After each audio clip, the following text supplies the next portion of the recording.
ఆంధ్రప్రదేశ్ రాష్ట్ర ప్రభుత్వం అప్పుల ఊబిలో కూరుకుపోతోంది. ఏడాదికి దాదాపు 1,00,000 కోట్ల రూపాయల వరకు అప్పులు చేస్తూ రికార్డులు కొడుతోంది.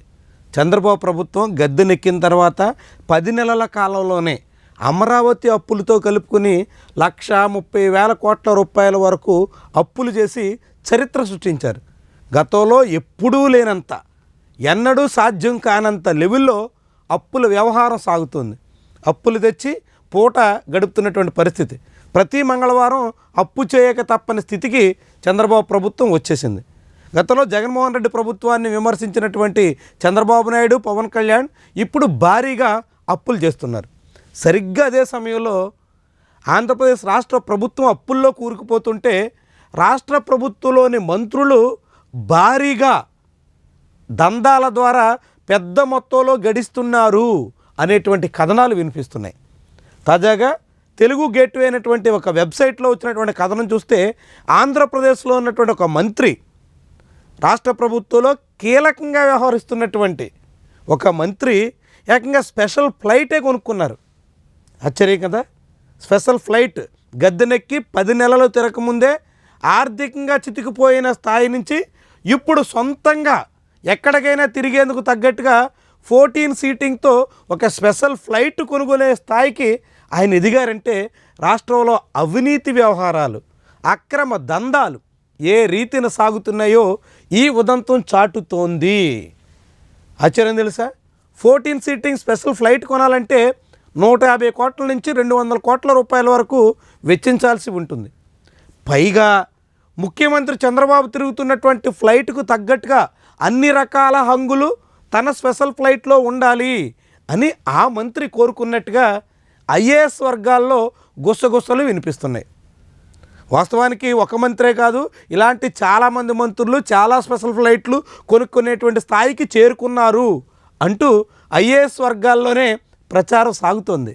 అంటే ఆంధ్రప్రదేశ్ ప్రభుత్వానికి అప్పుల భారం పెరుగుతుంది, కానీ ప్రభుత్వ పెద్దలకి అప్పులన్నీ తీరిగిపోయి అదనంగా పెద్ద మొత్తం కూడదీసుకునేటువంటి అవకాశం ఎంత బాహాటంగా నడుస్తుందో ఈ ఉదంతం మనకి చాటుతోంది. వివిధ కాంట్రాక్ట్ వ్యవహారాల్లో, ముఖ్యంగా విద్యుత్ ప్రాజెక్టుల విషయంలో లింగా అనేటువంటి వ్యక్తిని మీడియేటర్గా పెట్టుకుని మొత్తం కథ నడుపుతున్నటువంటి మంత్రే దీనికి కారణం అనేటువంటిది ఈ కథనం సారాంశం. గతంలో ఆయన మీద చాలా అభియోగాలు ఉన్నాయి. ఆయన పవర్ బ్రోకర్గా వ్యవహరిస్తారు అనేటువంటి మాట వినిపించేది. ఇప్పుడు లింగా అనేటువంటి పేరుతో ఆంధ్రప్రదేశ్ ప్రభుత్వ వ్యవహారాల్లో అటు తెలుగుదేశానికి ఇటు జనసేనకి అత్యంత సన్నిహితంగా మెలుగుతూ మొత్తం వ్యవహారాలు చక్కదిద్దుతున్నారు అనేటువంటి పేరుంది. ఈ విమర్శలు, ఈ ఆరోపణలు, ఇలాంటి ప్రచారం నేపథ్యంలో ఒక మంత్రి అలాంటి పవర్ బ్రోకర్ ద్వారానే ఈ పెద్ద మొత్తంలో కూడేసి ఏకంగా సొంతంగా స్పెషల్ ఫ్లైట్లు కొనుక్కునేటువంటి స్థాయికి చేరారు అనేటువంటి ప్రచారం విస్మయకరంగా కనిపిస్తుంది.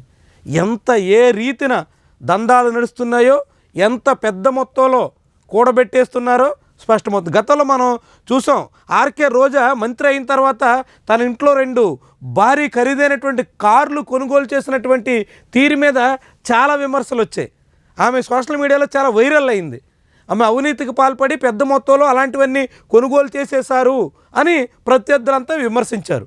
మరి ఇప్పుడు అప్పుడు విమర్శించినటువంటి వాళ్ళ తాలూకా నేరుగా అధికారంలో ఉండగా ఏకంగా స్పెషల్ ఫ్లైట్లే కొనుక్కునేటువంటి స్థాయికి వచ్చేసారంటే ఏ రీతిలో సాగించి ఉండాలి వ్యవహారం, ఎంత పెద్ద మొత్తం నడిచి ఉండాలి, దీని వెనకాల కథ ఏ రీతిన కూడబెట్టి ఉండాలి. ఇంత మొత్తం కొనుగోలు చేయాలంటే స్పెషల్ ఫ్లైట్లు కొనుగోలు చేయడం ఒక భాగం అయితే దాని నిర్వహణ మరొక భారీగా ఖర్చు పెట్టాల్సినటువంటి వ్యవహారం. ఎందుకంటే అందులో పైలట్సు, ఎయిర్ హోస్టెస్ ఇలాంటి ఏర్పాట్లన్నిటికీ నెలవారీ మొత్తం చెల్లించాల్సిందే, చాలా పెద్ద మొత్తం ఉంటుంది. అది దాంతోపాటు ఎయిర్పోర్ట్లో వాటికి పార్కింగ్ ఫీజు కూడా చాలా ఎక్కువ ఉంటుంది.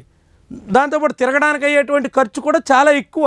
అలాంటి భారీ మొత్తానికి కూడా సిద్ధపడి స్పెషల్ ఫ్లైట్లు కొనుగోలు చేసి కథ నడిపే దానికోసం ఆంధ్రప్రదేశ్ ప్రభుత్వంలోనే ఒక మంత్రే సిద్ధమైపోయారంటే వ్యవహారం ఎక్కడి దాకా వెళ్ళిందో, ఏ మోతాదులో నడుస్తుందో మనందరికీ ఇట్టే అర్థమవుతుంది.